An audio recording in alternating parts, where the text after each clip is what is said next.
22절에서부터 26절, 그리고 5장 4절 6절, 그리고 히브리서 말씀까지 제가 받들어 읽겠습니다. 레위기 4장 22절입니다. 만일 족장이 그의 하나님 여호와의 계명 중 하나라도 부지 중에 범하여 허물이 있었는데 그가 범한 죄를 누가 그에게 깨우쳐 주면 그는 흠없는 순념소를 예물로 가져다가 그 순념소의 머리에 안수하고 여호와 앞 번제물을 잡는 곳에서 잡을지니 이는 속죄의 죄라. 제사장은 그 속죄 제물의 피를 손가락에 찍어 번제단 뿔들에 바르고 그 피는 번제단 앞에 쏟고 그 모든 기름은 화목제 제물의 기름같이 제단 위에서 불사를 지니 이같이 제사장이 그 범한 죄에 대하여 그를 위하여 속죄한즉 그가 사함을 얻으리라. 우리 5장 4절 말씀입니다. 만일 누구든지 입술로 맹세하여 악한 일이든지 선한 일이든지 하리라고 함부로 말하면 그 사람이 함부로 말하여 맹세한 것이 무엇이든지 그가 깨닫지 못하다가 그것을 깨닫게 되었을 때에는 그 중 하나에 그에게 허물이 있을 것이니 이 중 하나에 허물이 있을 때에는 아무 일에 잘못하였노라 자복하고 그 잘못으로 말미암아 여호와께 속죄제를 드리되 양떼의 암컷 어린 양이나 염소를 끌어다가 속죄제를 드릴 것이요 제사장은 그의 허물을 위하여 속죄할지니라. 히브리서 우리 신약으로 가겠습니다. 히브리서 9장 11절 말씀입니다. 그리스도께서는 장래 좋은 일의 대제사장으로 오사 손으로 짓지 아니한 것 곧 이 창조에 속하지 아니한 더 크고 온전한 장막으로 말미암아 염소와 송아지의 피로 하지 아니하고 오직 자기의 피로 영원한 속죄를 이루사 단번에 성소에 들어가셨느니라. 염소와 황소의 피와 및 암송아지의 죄를 부정한 자에게 뿌려 그 육체를 정결하게 하여 거룩하게 하거든 하물며 영원하신 성령으로 말미암아 흠없는 자기를 하나님께 드린 그리스도의 피가 어찌 너희 양심을 죽은 행실에서 깨끗하게 하고 살아계신 하나님을 섬기게 하지 못하겠느냐. 아멘. 이것은 살아계신 하나님의 말씀입니다. 할렐루야. 다시 한번 우리 옆에 또 앞뒤로 너무너무 잘 나오셨습니다. 인사하겠습니다. 너무너무 잘 나오셨습니다. 할렐루야. 정말 너무너무 잘 나오셨습니다. 여러분 예수님을 믿고 또 교회에 나와서 하나님을 예배한다는 것은 쉬운 일이 아닙니다. 저는 믿는데 특별히 하나님의 사랑을 받으신 분들만 그렇게 하실 수 있다고 생각을 합니다. 그래서 하나님께 사랑하는 여러분들을 환영하고 축복합니다. 할렐루야. 아멘입니다. 어떤 사회학자가 철학자가 이렇게 얘기를 했습니다. 인간은 사회적인 동물이다. 이거는 무슨 뜻일까요? 인간은 살면서 관계를 맺고 사는 거라는 것입니다. 하나님과의 관계, 또 내 자신과의 관계, 이웃과의 관계 뿐만 아니라 자연과의 관계를 잘 맺고 살아야 하는 존재가 바로 인간의 존재입니다. 우리가 알다시피 인간이 지금 자연과의 관계가 깨트려졌습니다. 자연을 사랑하고 섬기는 것이 아니라 욕심을 부려서 착취했습니다. 그래서 그 결과가 무엇입니까? 코로나로 또 지구온난화로 이 지구촌 전체가 몸살을 앓고 있습니다. 여러분 지금 마스크를 쓰고 있는데 이 마스크는 이제 의무사항이 아닙니다. 그러나 자신의 건강을 위해서는 마스크를 본인의 의지에 따라서 씁니다. 혹시 모르겠어요. 조만간 또 새로운 변이가 생겨서 또 다시 마스크를 써야 될지도 모르겠습니다. 하여튼간 자연이 지금 몸살을 앓고 있어요. 뿐만 아닙니다. 인간과 인간의 관계가 깨진 상황. 지금 나라와 민족과 관계가 깨져가지고 지금 우크라이나하고 러시아하고 싸우고 있지 않습니까? 그 피해를 누가 보고 있습니까? 지구 반대편에 있는 우리들까지 피해를 보고 있습니다. 지금 기름값이 계속해서 올라가고 있어요. 이 전쟁이 언제 끝날지 모르겠어요. 빨리 끝났으면 좋겠습니다. 여러분, 인간과 인간의 관계, 인간과 자연과의 관계뿐만 아니라 개인과 또 자신과의 관계가 깨짐으로 말미암아 그때부터 불행이 시작됩니다. 하나님과의 관계도 마찬가지입니다. 하나님과의 관계가 깨져서 인간이 하나님께서 주신 그 행복을 누리지 못하고 살아가고 있습니다.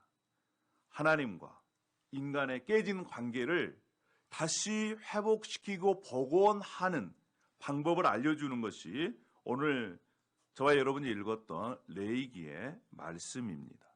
하나님과 거룩하신 하나님, 그리고 죄인이지만 하나님과 언약의 관계, 하나님의 백성인 그 백성이 어떻게 다시 만나서 관계를 회복하고 하나님께서 주시는 그러한 만족과 행복을 누릴 수 있느냐, 그 방법이 바로 이 레위기의 말씀인 것입니다. 하나님은 거룩하십니다. 그런데 인간은 부패하고 타락한 죄인들입니다. 만날 수가 없습니다. 그 관계를 회복하는 것, 그 비결이 바로 여기에 있습니다. 여러분, 연세 드신 분들은 이 한자 세대입니다. 근묵자흑이라는 그러한 이 한자 여러분 아십니까? 근묵자흑. 예. 근묵자흑이다. 검은 먹을 가까이 하면 그 검은 먹이 튀어서 그 사람도 검어질 수밖에 없다라고 하는 것이지요. 영어로 하면 이 늑대를 친구로 삼으면 배운 게 뭐예요? 늑대 울음이라는 것입니다. 그래서 나쁜 친구들을 사귀면 그 사람도 그 나쁜 것의 영향을 받아가지고 나빠질 수밖에 없다라고 하는 거예요. 하나님은 거룩하십니다. 근데 인간은 부패합니다. 그런데 부패한 죄인 인간이 계속해서 옆에 있는 사람들에게까지 그 죄를 오염시킨다는 거예요. 그래서 성경에는 그 오염을 끊고 정결하게 되어서 깨끗하게 되어서 다시 거룩하게 됨으로 하나님을 만날 수 있다. 이렇게 말씀합니다. 자, 이 구약에서 특별히 레위기에서 5가지의 제사 방법을 말씀합니다. 그것을 통해서 하나님을 만나라는 거예요. 지난주에 우리가 이것을 나누었는데 복습하는 의미에서 한번 보도록 하겠습니다. 5가지의 이 제사, 첫 번째가 뭡니까? 번제입니다. 불에 태우는 제사예요. 번제. 두 번째는 소제입니다. 소제. 소제는 뭡니까? 곡식을 드리는 제사입니다. 곡식을 드리는 제사. 그리고 세 번째가 화목제입니다. 하나님과의 관계 회복을 위해서, PPT는 그 앞에 있습니다. 관계 회복을 위해서 주시는 겁니다. 그리고 네 번째가 속죄제, 죄를 속하는 것. 어떻게 하면 죄를 이렇게 용서받을 수 있는가, 그 방법을 알려주는 것이 속죄제고, 마지막 5번째는 속건제라는 것은 보상해야 할 것들이 무엇인가를 알려주는 것이 바로 속건제입니다. 이렇게 5가지 제사 방법을 통해서 하나님을 만났어요. 그리고 또 어떻게 제사를 드리는가에 따른 방법도 있습니다. 제물의 종류도 여러 가지가 있었습니다. 하여튼 이런 것을 통해서 하나님은 하나님의 백성들과 만나기를 원하셨습니다. 그러면 여러분에게 질문을 한 가지 하겠습니다. 어디에서 이 제사를 드린다고 했습니까? 하나님께서 정해준 장소가 있어요. 어디입니까?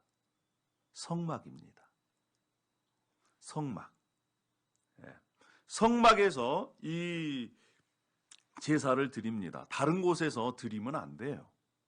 그래서 이 성막에서 제사를 드리기 위해, 하나님을 예배하기 위해 예배하고 싶은 사람, 그 사람은 멀리서 이 제물을 데리고 옵니다. 양이든 소든 염소든 멀리서 데리고 와요. 그리고 난 다음에 어떻게 합니까? 이 성막 안에서 안수를 합니다. 안수를 하는데 그 안수의 의미가 무엇입니까? 나의 죄가 이 동물에게로 옮겨졌다라고 하는 그러한 의미가 있습니다. 뿐만 아니라 이 동물이 나와 같다. 그래서 나를 대신해서 이 동물이 죽습니다. 피가 뿌려집니다. 그것을 통해서 나의 죄가 용서함 받고, 그리고 그것을 통해서 하나님 앞에 예배하는 것입니다. 그래서 그런 동안 이 제사인은, 예배를 드리는 사람은 칼로 껍질을 벗기고 그 다음에 각을 뜹니다. 그리고 그 껍질을 벗기고 각을 뜨는 동안 제사장은 피를 받아서 제단 주위에 뿌립니다. 제단 주위에 뿌리고 또 각을 뜬 그 고기를 제단 위에 올려서 불을 태우는 방식으로 이 제사 예배가 진행이 됩니다. 자, 이 5가지 제사, 번제, 소제, 화목제, 속건제, 속죄제, 이러한 제사 중에 제일 먼저 드리는 제사가 바로 속죄제라는 것입니다. 속죄제. 왜요? 속죄제는요, 목적이 아까 뭐라고 그랬습니까? 죄를 용서받는 거예요. 죄를 용서받기 위해서는 먼저 속죄제를 드리고 난 다음에 그 다음 제사를 진행을 했습니다. 자, 그런데요, 여러분 보십시오. 이러한 대상은 무엇일까요? 누가 이러한 제사를 드릴 수 있습니까? 누가요? 죄인이죠, 죄인. 죄인이 자신의 죄를 용서받기 위해서 이러한 제사를 통해서 하나님 앞에 나아갑니다. 그런데요, 여기에서 중요한 게 있습니다. 자, 죄를 짓는데 죄를 모르고 지을 수 있죠. 그렇죠. 내가 어떤 행동이나 말을 했는데 이것이 죄가 안 될 수 있어요. 죄가 그때 당시에 죄인지 모르고 죄를 지을 수 있습니다. 또 한 가지는요, 고의로 지은 죄가 있어요. 내가 이것이 죄인지 알면서 죄를 짓는 겁니다. 여러분, 이 구약에서 말씀하고 있는 하나님 앞에 죄를 용서받고 만날 수 있는 사람의 대상은 누구일까요? 고의로 지은 사람도 포함될까요? 아니면 모르고 지은 사람만 이러한 제사 방식을 통해서 하나님을 만날 수 있을까요? 굉장히 중요한 개념이 여기 안에 있습니다. 자신이 고의로 죄를 지었어요. 그러면 어떻게 될까요? 죄인 줄 알면서도 지은 사람. 민수기 15장 30절에 이렇게 말씀하고 있습니다. 자, 민수기 15장 30절에는요, 본토인이든지 타국인이든지 고의로 무엇을 범하면 누구나 여호와를 비방하는 자니 그의 백성 중에서 끊어질 것이라. 성경에는요, 고의로 지은 사람, 죄인 줄 알면서도 그 죄를 지은 사람은 그 백성 중에서 끊어진다는 겁니다. 뿐만 아니라 31절에도 마찬가지예요. 그런 사람은 여호와의 말씀을 멸시하고 그의 명령을 파괴하였은즉 그의 죄악이 자기에게로 돌아가서 온전히 끊어지리라.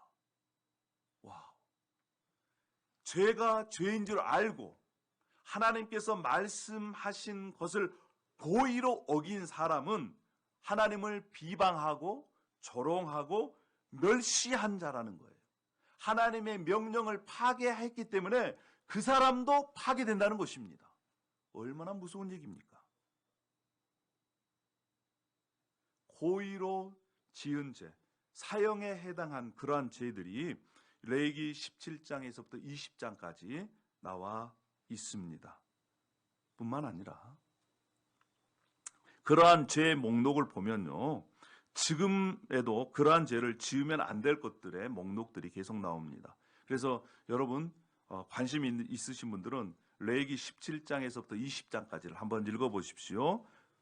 하나님께서 중하게 여기는 죄 목록이 거기에 나와 있습니다. 만약에 하나님께서 중하게 여기는 죄를 범했다면 그는 바로 끊어집니다. 그런데 자신도 모르게 지은 죄가 있어요. 그러한 죄들을 위해서 속죄제, 제사를 통해서 다시 하나님과 관계를 회복시키는 그러한 부분이 있습니다. 그래서 우리가 레위기 성경을 읽어보면요, 이 속죄제에 대한 말씀이 많이 나옵니다. 여러 군데에서 나와요. 반복적으로 나와요. 우리가 성경을 읽다 보면 여러 군데 반복적으로 나온다는 것은 성경에서는 중요하다는 거예요? 중요하지 않다는 겁니까? 중요하다는 것입니다. 그만큼 속죄제는요, 하나님 앞에 나아가기 위해서 꼭 통과해야 할 그러할 제사입니다. 자, 그러면 이 속죄제는 어떤 제일까요? 아까도 말씀드렸지만 피로 정결케 한다는 것입니다. 피가 뿌려져서 그 피로 말미암아 정결하게 되고 그것을 통해서 하나님 앞에 나아감으로 하나님을 만날 수 있는, 죄를 용서받을 수 있는 그러한 제사가 바로 속죄 제사였습니다. 자, 그러면요, 여러분, 속죄 제사를 통해서 하나님께서 우리에게 그때 당시에 이스라엘 백성들에게 원하신 것이 무엇이었을까요? 속죄제의 목적이 뭐라고 그랬어요? 죄를 용서함 받는 거라 그랬습니다. 죄를 용서함 받고 하나님과 만날 수 있는 길이라고 말씀을 드렸어요. 그러면 하나님께 죄 용서함을 받고자 하는 사람은 어떠한 마음과 어떠한 태도로 하나님 앞에 나아가야지 하나님께서 죄를 용서해 주시고 또 만나 주시겠습니까? 첫 번째는요, 우리가 하나님으로부터 죄 용서함을 받기 위해서는 필요한 게 있습니다. 첫 번째 필요한 것이 뭐냐? 죄를 깨닫는 것이 필요합니다. 무엇이 필요하다고요? 죄를 깨닫는 것이, 무엇이 죄인 줄을 아는 것이 먼저 필요합니다. 그래야 그 죄를 용서해 주십시오라고 하나님 앞에 간구할 것이 아니겠습니까? 죄가 죄인지도 모르는데 어떻게 용서함 받을 수 있겠습니까? 그래서 첫 번째, 자신의 죄가 무엇인지 깨닫는 것이 필요해요. 그래서 깨닫는 방법들을 몇 가지 이렇게 나누어 보겠습니다. 첫 번째는 어떻게 깨닫느냐? 다른 사람이 자신의 죄를 지적해줘요. 그것을 통해서 깨달음을 받습니다. 레위기 4장 23절에도 그렇게 말씀합니다. 그가 범죄한 죄를 누가 그에게 깨우쳐 주면 그렇습니다. 그러니까 옆에 있는 아내나 남편이나 부모나 아니면 친구나 동네에 있는 사람이 자신의 모습을 보고, 아, 너가 이러한 말과 행동은 하나님 앞에서 죄야 라고 깨닫게 해주는 것, 깨우쳐 주는 것, 그것을 통해서 이 죄가 드러나고 자신이 죄를 지었다는 것을 깨닫는다는 것입니다. 여러분, 이런 사람이 옆에 있으면 여러분 어때요? 기분이 좋습니까? 행복합니까? 야, 너가 있어서 좋다 이럽니까? 아니면 정말 피곤해. 대부분 사람들은요, 자신의 죄를 지적해 주는 사람이 옆에 있으면요, 불편해합니다. 그렇지 않아요? 그것을 좋아할 사람이 누가 있겠어요? 그런데 한국 속담에 좋은 약은 몸에 쓴보이십니다. 여러분, 권력자가 아니면 경제적으로 부를 얻는 사람이, 성공한 사람이 말년에 실패한 경우는 무엇입니까? 옆에 쓴소리를 해준 사람이 없어서 그렇습니다. 사람이 성숙했다는 것은요, 자신에게 쓴소리를 해줘도 그 사람에 대한 감사가 있으면, 그 사람은 이제 인격적으로 성숙한 사람이에요. 할렐루야. 아멘 소리가 작습니다. 여러분, 우리에게 쓴소리를 해주는 사람이 옆에 있었으면 좋겠어요. 할렐루야. 목회자가 힘든 부분이 이것입니다. 옆에서 이렇게 조언을 해주면요, 요즘은요, 시험 드는 분들이 많아요. 그러나 그것을 잘 분별해서 듣고 소화해내서 다시 회복하면 그것이 바로 은혜입니다.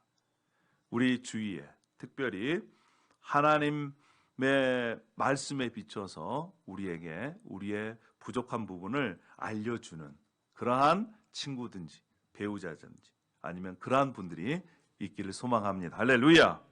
첫 번째는요, 다른 사람을 통해서 우리가 죄를 깨달을 수 있습니다.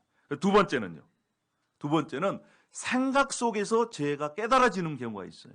생각 속에서. 어떤 사람이 내가 맹세를 했습니다. 하나님께 약속을 했어요. 근데 까마득히 잊어먹고 있었습니다. 그것을 지키지 않았어요. 근데 어느 때인가 생각이 납니다. 내가 그때 약속을 했는데 지키지 않았구나. 그래, 이것이 바로 하나님 앞에 죄야. 다시 그렇게 깨달아지는 것. 성경에는요, 어떤 것이 죄라 그러냐면 어떤 사람이 잘못해서 이 범죄를 저지른 그런 현장에 있었습니다. 그러면 그것을 증언해야 할 의무가 있어요. 그런데 그때 증언하지 않고 그냥 지나쳐 버렸습니다. 시간이 지났어요. 나중에 그것이 생각났을 때 다시 하나님 앞에 이러한 속죄 제사를 통해서 너가 그것을 잘못했음을 해결하라는 것입니다. 뿐만 아니라 부정한 것에 접촉했을 때도 마찬가지예요. 내가 그때 이러한 것을 접촉했지. 내가 그때 잘못했구나. 이런 생각 속에서 깨달아지는 그러한 이 경우가 종종 있습니다. 여러분, 세례나 침례 받을 때 여러분 어떠한 약속을 했습니까? 하나님 앞에 하나님의 뜻대로 살겠습니다. 신앙생활 잘하겠습니다. 주의를 잘 지키겠습니다. 또 직분자들 교회를 잘 섬기겠습니다. 하나님 앞에 이렇게 봉사하겠습니다. 이러한 이 약속들을 했습니다. 근데 우리가 또 시간이 지나다 보면 그것을 잊어먹잖아요. 성령께서는 그것들을 또 생각나게 해주십니다. 내가 그런 약속들 했지. 그래, 다시 그 약속을 지켜야 되겠다. 뿐만 아니라 저도요, 목회하다 보면 힘들 때가 있어요. 근데 종종 그것들을 생각을 합니다. 목사 안수를 받을 때 정말 예수 그리스도를 위해서만 살겠다. 남은 인생을 예수 그리스도의 도구로 살겠다. 그리고 성도들을 사랑하며 살겠다. 이러한 다짐들, 약속들을 한 것이 있기 때문에 때로는 그러한 약속들이 지켜야 되겠다 생각이 날 때가 있습니다. 생각 속에서 죄가 깨달아지는 것이 이것이 은혜입니다. 할렐루야. 뿐만 아니라요, 어떻게 또 죄가 깨달아질까요? 말씀을 통해서입니다. 말씀을 통해서. 이 남쪽 유다 왕 요시야 왕은 위대한 왕이었습니다. 그가 성전에서 율법책을 발견했어요. 그리고 율법책을 낭독하게 합니다. 그랬더니 그 율법책을 통해서 자신의 죄와 이스라엘 백성들의 죄와 조상의 죄가 깨달아졌어요. 여러분, 매우 중요합니다. 우리가 이 말씀을 통해서 죄를 깨닫는 것이 매우 중요하면서 또 하나님의 은혜의 기회예요. 말씀은 우리를 비추는 거울입니다. 그래서 우리가 날마다 말씀을 읽는 것을 통해서 자신을 되돌아보고 또 자신의 죄가 이렇게 발견되어지고 깨달아지기를 소망합니다. 할렐루야. 하루도 말씀을 읽지 않고는 내가 잠자리에 들지 않겠다. 이러한 결단이 여러분들을 살리는 것입니다. 말씀을 통해서 우리가 죄를 깨달아요. 어떻게 죄를 깨닫습니까? 다른 사람을 통해서, 생각을 통해서, 또 말씀을 읽는 것을 통해서 이러한 죄가 깨달아져요. 그리고 또 어떻게 죄가 깨달아집니까? 마지막으로 성령을 통해서 죄가 깨달아집니다. 성령께서 우리 안에 계셔요. 그래서 성령께서 우리 안에 계셔서 죄가 무엇인지, 하나님께서 원하시는 것이 무엇인지, 그리고 마지막 날 하나님께서 어떻게 심판하실 것인지 알려주시겠다, 이렇게 말씀을 합니다. 성령이 내 안에 계신 사람들은요, 그 성령님을 통해서 우리가 죄가 깨달아집니다. 여러분, 죄가 깨달아지고 또 죄가 알려지고 죄가 무엇인지를 아는 것이 우리가 사는 길인 줄로 믿습니다. 할렐루야. 그래서 첫 번째, 하나님께서 속죄 제사를 통해서는 용서받기 위해서는 죄를 깨닫는 것이 중요하다는 것입니다. 자, 그러면 두 번째는 죄를 깨달았습니다. 그러면 깨달은 죄를 어떻게 할까요? 죄를 고백하는 것이 필요해요. 자, 레위기 5장 5절 말씀 우리 다 함께 한번 읽어보도록 하십시다. 자, 시작. 이 중 하나의 허물이 있을 때에는 아무 일에 잘못하였노라 자복하고, 자복하는 것이 매우 중요합니다. 여기서 자복하다는 것은 인정하다는 거예요. 인정. 죄를 인정해야 됩니다. 죄를 깨닫고 그 다음 단계가 뭐예요? 죄를 인정하는 거예요. 죄를 인정하다라고 하는 말 속에는 감사하다, 찬송하다라고 하는 말의 의미까지 포함되어 있습니다. 왜일까요? 내가 죄를 인정했을 때 그 죄가 이제 하나님으로부터 용서받는 것, 그래서 다시 내가 회복되어지는 것에 대한 감사가 있습니다. 여러분, 자복하는 것이 매우 중요합니다. 그 죄를 인정하고 고백하는 것이 매우 중요해요. 성경 역사를 보면요, 성경책을 보면 개인이든 가문이든 공동체든 다시 죄에서 회복되어져서 새롭게 되고 하나님의 은혜를 누리는 그러한 개인과 집안과 공동체에는 하나님께 죄를 인정하고 고백하는 것이 반드시 있었습니다. 여러분, 우리는요, 죄가 뭔지 모르고 뿐만 아니라 죄를 지었음에도 불구하고 그 죄를 인정하지 않으려 하는 성향들이 우리 안에 있습니다. 그런데 우리가 다른 사람이 우리에게 또 생각 속에서 말씀 가운데 성령께서 지적해 주시는 그러한 죄를 인정하고 고백할 때 하나님은 그러한 자들에게 어떻게 말씀하시느냐, 이렇게 말씀하십니다. 시편 32편 5절 말씀이에요. 자, 제가 읽어드리겠습니다. 시편 32편 5절. 내가 이르기를 내 허물을 여호와께 자복하리라 하고 주께 내 죄를 아뢰고 내 죄악을 숨기지 아니하였더니 곧 주께서 내 죄악을 사하셨나이다.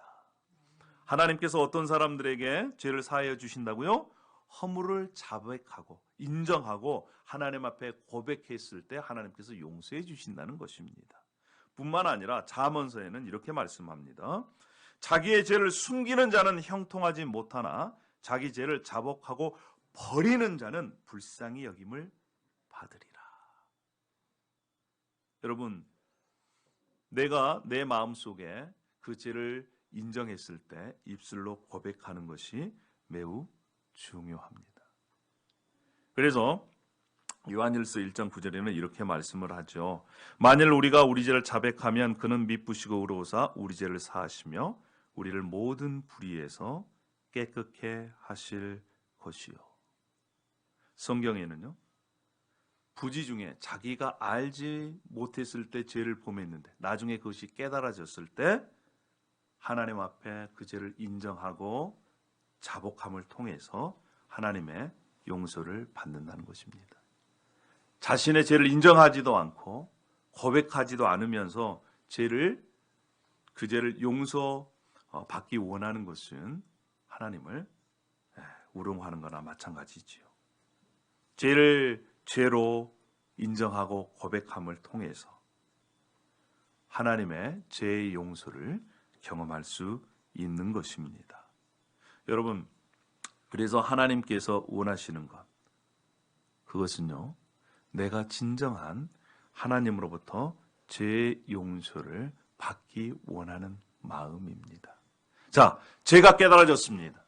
그리고 그 죄를 고백하고 인정합니다. 여러분, 그 다음에는 어떻게 해야 될까요? 죄 용서를 위해서는 반드시 희생제물이 필요한 겁니다. 그냥 용서가 되지 않았어요. 구약에 보면 이제 하나님 앞에 나올 때 그냥 나오지 않았습니다. 뭐가 있었습니까? 희생제물이 있었어요. 제사장이든 족장이든 지도자든 평민이든 간에 자신이 죄를 용서받기 위해서는 송아지든 암 염소든 양이든 그러한 희생제물을 가지고 하나님 앞에 나왔습니다. 그런데 자신의 형편이 이렇게 이 양이나 염소를 드릴 수 없는 형편이에요. 그러면 어떻게 했을까요? 집비둘기나 산비둘기, 그것을 통해서도 하나님께서 죄를 용서받았어요. 하나님께 가지고 나왔습니다. 아니, 나는 집비둘기나 산비둘기도 없어. 그럼 어떻게 하지? 그렇게 가난한 사람들을 위해서도 하나님께서는 그러면 곡식, 그때는 이제 농경사였기 때문에 그리고 주식으로 이러한 곡식들을 먹었기 때문에 주변에서 얼마든지 구할 수 있는 그러한 것이었습니다. 그러나 빈손으로 나오지 말라는 거예요. 소나 양이나 염소나 산비둘기나 집비둘기나 아니면 그것도 없으면 그냥 곡식이라도 가지고 나와서 하나님 앞에 제물로 드리라는 것입니다. 하나님께서 원하시는 것은 다른 것이 아니에요. 그만큼 마음이 하나님께로부터 죄를 용서받고자 하는 그러한 마음, 통회하는 마음을 하나님께서 원하신 것입니다. 마음이 없으면요, 하나님 제 그냥 용서해 주세요. 뭐 해주려면 해주시고 아니면 뭐 말고. 하나님은 이러한 태도 싫어하세요. 여러분들의 마음을 원하시는 것입니다. 만약에 우리가 구약에 살았다면 여러분, 우리는요 날마다 제사를 드렸어야 될 거예요. 소나 양이나 염소나 아니면 집비둘기나 산비둘기나 곡식을 가지고. 그런데 성경은요 뭐라고 말씀하시느냐, 이러한 제사는 구약으로서 끝났다는 것입니다. 황소나 염소의 피가 능히 죄를 없이 할 수 없다라는 거예요. 그러니까 죄를 지을 때마다 소를 잡습니다. 염소를 잡습니다. 양을 잡습니다. 피 비린내가 납니다. 그런데 예수님께서 이 땅에 오심으로 말미암아 구약의 그 희생 제물을 대체하신 것입니다. 성경에는 이렇게 말씀합니다. 예수 그리스도께서 이 땅 가운데 오셔서 단번에 제물로 드려서 죄를 없이 하셨다. 여러분, 이것이 바로 복음입니다.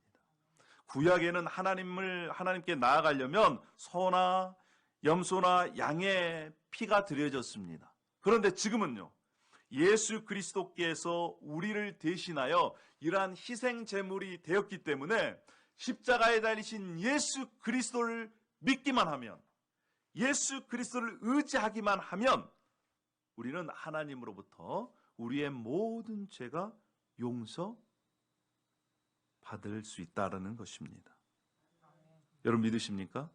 예수님께서 친히 우리의 죄를 감당하셨습니다. 그런데 여기에서 우리가 잊지 말아야 될 것이 있습니다. 그것은 바로 뭐예요? 우리의 마음이에요. 구약 백성이든 신약 백성이든 정말 죄를 용서받고자 하는 그러한 마음, 진지한 마음, 진실한 마음을 주님께서 원하십니다. 에베소서 1장 7절에는 이렇게 말씀을 합니다. 우리는 그리스도 안에서 그의 은혜의 풍성함을 따라 그의 피로 말미암아 속량 곧 죄 사함을 받았느니라. 우리가 죄 사함을 받은 것은 하나님의 은혜였습니다. 그리고 그 예수 그리스도로 말미암아 우리가 우리의 죄를 다 용서받고 뿐만 아니라 하나님의 자녀되게 하셨습니다. 그리고 하나님의 자녀들의 모임인 공동체를 교회 공동체라 그러는데, 성경에는 이 교회 공동체를 어떻게 표현하냐면 하나님이 자기 피로 사신 교회다. 예수 그리스도로 말미암아 십자가에서 피 흘려 죽으심으로 말미암아 하나님께서 세우신 공동체가 바로 교회 공동체라는 것입니다. 그래서요, 이 교회 공동체는 예수 그리스도의 피로 값을 주고 산 그런 공동체입니다. 얼마나 소중한지 모릅니다. 의미가 있는지를 몰라요. 여러분, 오늘 우리가 이 속죄제에 대해서 우리가 함께 나누었습니다. 구약의 백성들은 자신의 죄를 용서함 받기 위해서 희생제물을 가지고 하나님 앞에 나아갔습니다. 그런데 그 속죄제물은 효력이 그때뿐이었어요. 그러나 예수 그리스도께서는 우리의 영원한 속죄제물이 되어주셔서 예수 그리스도를 믿는 모든 자들은 과거의 죄, 현재의 죄, 미래의 죄까지 용서함 받은 줄로 믿습니다. 할렐루야. 뿐만 아니라 예수님께서는 지금 하나님 우편에 앉아 계셔서 우리를 위해서 기도하고 계십니다. 여러분, 예수 그리스도께서 우리의 죄를 대신 뒤집어 쓰고 십자가에서 죽으셨습니다. 그런데 성경에서는요, 지금도 우리의 죄를 고백하고 뿐만 아니라 예수 그리스도의 보혈로 말미암아 정결케 되라고 말씀을 합니다. 이미 우리는 예수 그리스도로 말미암아 구원을 받았지만 뿐만 아니라 우리가 지금 살고 있는 이 시대 속에 우리는 죄를 짓지 않고는 살 수가 없습니다.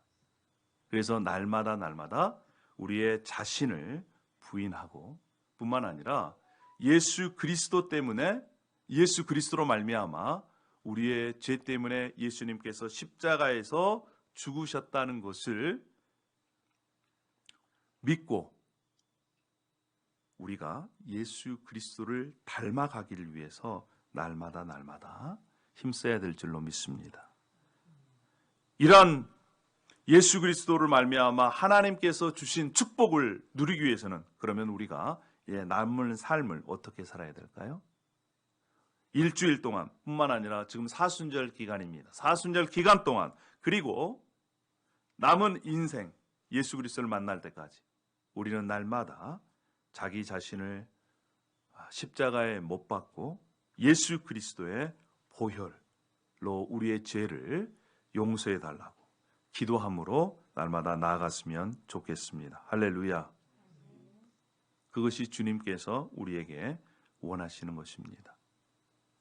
여러분, 우리가 주님께서 주시는 그 경고를 귀담아 들을 필요가 있습니다. 그 경고는 어떤 경고냐? 히브리서 10장 28절에 보면 이렇게 말씀합니다. 모세의 법을 폐한 자도 두세 증인으로 말미암아 불쌍히 여김을 받지 못하고 죽었거든. 이것은 무슨 얘기냐면 아까 하나님 앞에 고의로 죄를 지은 사람들 있잖아요. 그런 사람들은 두 사람의 증인을 세우고 죽임을 당했습니다. 하나님의 말씀을 어긴 그러한 결과였습니다. 그렇다면 29절입니다.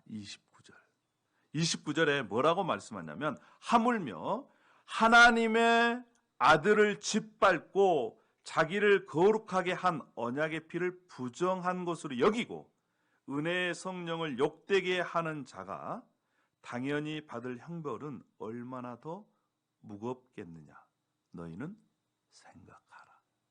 즉 하나님의 아들을 짓밟고 하나님께서 예수 그리스도를 통해 구원해 주시겠다라고 하는 것을 저버리고 은혜의 성령을 욕되게 하는 자, 그 자가 받을 형벌이 무엇일까? 그것들을 생각하라. 이렇게 경고의 말씀을 우리에게 주십니다. 사랑하는 여러분, 우리가 이번 주에는 이런 것들을 실천했으면 좋겠습니다. 사랑하는 아내가 남편이 자신에게, 친구가 자신에게 죄를 혹시 지적한다 할지라도 그것을 감사함으로 여겼으면 좋겠습니다. 그래, 이러한 지적을 해줘서 고맙다.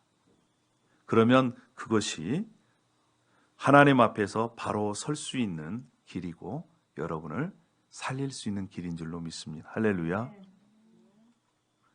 뿐만 아니라 말씀을 통해서 또 생각을 통해서 성령께서 지적해 주시는 그런 죄가 있다면 그런 죄를 가지고 하나님 앞에 그 죄를 인정하고 고백하고 또 하나님 앞에 용서함 받고 다시는 그러한 죄들을 짓지 않겠다고 한 가지만이라도 그렇게 다짐하는 그러한 일주일이 되기를 소망합니다. 그래 보십시오. 하나님으로부터 죄 용서를 받은 그 기쁨과 감사가 얼마나 큰지 여러분 그 맛을 알아야 됩니다. 그래야 신앙생활 할 수가 있습니다. 이번 주 일주일 동안은 우리가 그러한 실천들, 상대방이 죄를 지적해 줬을 때 그것을 감사로 받는 것, 또 말씀을 통해서 삶을 통해서 생각나는 그런 죄들을 주님 앞에 인정하고 고백하고 다시는 그러한 죄들을 짓지 않도록 노력하는 한 가지 이상만 이래도 그것을 실천하는 저와 여러분이 되기를 소망합니다. 할렐루야. 기도하겠습니다. 할렐루야. 아버지 하나님 은혜와 사랑을 감사합니다. 오늘 주님께서 말씀하신 이 속죄 제사, 죄를 하나님께서 이러한 방식을 통해서 용서해 주시고자 하셨고 또 그것을 통해서 죄를 용서받고 하나님의 백성들이 하나님 앞에 나아가 하나님과 교제하고 하나님께서 주신 그 은혜를 누렸습니다. 아버지 하나님, 우리도 일상의 삶을 살면서 죄가 깨달아지는 그러한 은혜를 누리기를 소망합니다. 뿐만 아니라 죄가 드러났을 때 그 죄를 인정하고 고백하고 그 죄를 예수 그리스도의 보혈로 깨끗이 정결케 되는 놀라운 새로워짐을 경험할 수 있도록 하나님 도와주시고 은혜를 베풀어 주시옵소서. 사순절 기간 동안 우리의 모습이, 우리의 인격이, 우리의 신앙이 더욱더 새로워지고 또 정결해지고 성장하고 성숙하는 기회로 삼아 주시옵소서. 감사